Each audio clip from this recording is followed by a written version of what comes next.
Delhi coaching centre मामले पर यहां पर अब बोले ओझा। जी हां, आपको बता दें कि खुद को यहां पर बोझा कहे जाने पर क्या बोले अवध ओझा।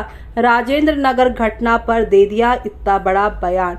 ओल्ड राजेंद्र नगर हादसे के बाद अब छात्र अवध ओझा और विकास दिव्यकृति की चुप्पी पर सवाल उठा रहे थे कि अब ये सेलिब्रिटी शिक्षक कहाँ है। 3 से 4 दिन से गायब अवध ओझा ने अब इस हादसे को अपने ऊपर लग रहे आरोप पर चुप्पी तोड़ी। उन्होंने कहा है कि इस ट्रोलिंग से मेरे माता पिता पर काफी असर हुआ है।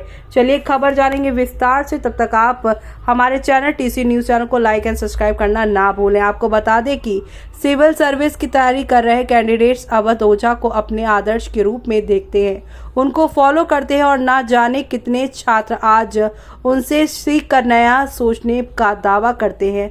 अवध ओझा इंस्टा रील्स वर्ल्ड में एक सेलिब्रिटी टीचर बन गए हैं। शायद इसलिए दिल्ली के ओल्ड राजेंद्र नगर कोचिंग हादसे में उनकी और विकास दिव्यकृति की चुप्पी ने सभी को परेशान कर दिया था।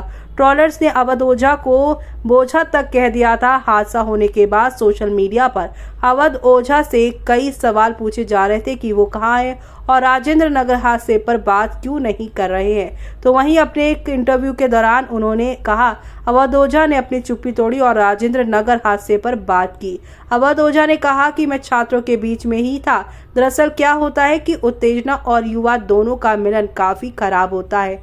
मैं दिल्ली में ही था। मुझे ये लग रहा था कि जो मूल्य समस्या है उसमें उत्तेजना से कुछ नहीं होने वाला।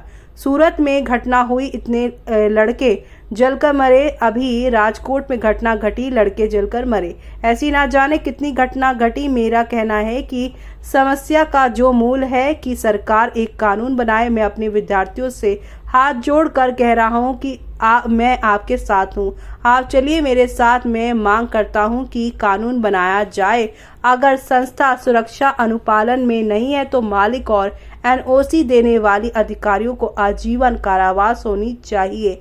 जब तक कठोर दंड का विधान नहीं होगा तब तक ये घटनाएं घटती रहेंगी। ऐसे में सोशल मीडिया पे वायरल अवध ओझा के नीचे यहाँ पर जो है कमेंट खूब आ रहे हैं। तो वहीं यहाँ पर अवध ओझा को तो लोगों ने बोझा तक कहा, पर अवध ओझा ने कहा है कि ये बच्चों का प्रेम है, कोई बात नहीं, इस पर मुझे बुरा क्यों लगेगा। अभी एक वीडियो आई थी जिसमें डॉक्टर एक बच्चे को इंजेक्शन लगा रहा था, वो बच्चा डॉक्टर को गाली दे रहा था। अब डॉक्टर को बुरा लगेगा। अगर डॉक्टर को बुरा लग गया तो वो डॉक्टर किस बात का। अवध ओझा ने आगे कहा है कि मेरे सामने मेरी कलीग संजू वर्मा संघ की बेसमेंट में दम घुटने से मौत हुई थी। उस वक्त मैं करोल बाग में क्लास ले रहा था। उस वक्त किसी ने इस बात पर ध्यान नहीं दिया। अगर सरकार चाहे किसी ऐसी घटनाएं नहीं घटे तो इसका एक विधान बनाना ही पड़ेगा। 4 दिन गायब रहने पर अवध ओझा ने कहा है कि कहाँ कोई सवाल पूछ रहा था, सब गाली दे रहे थे।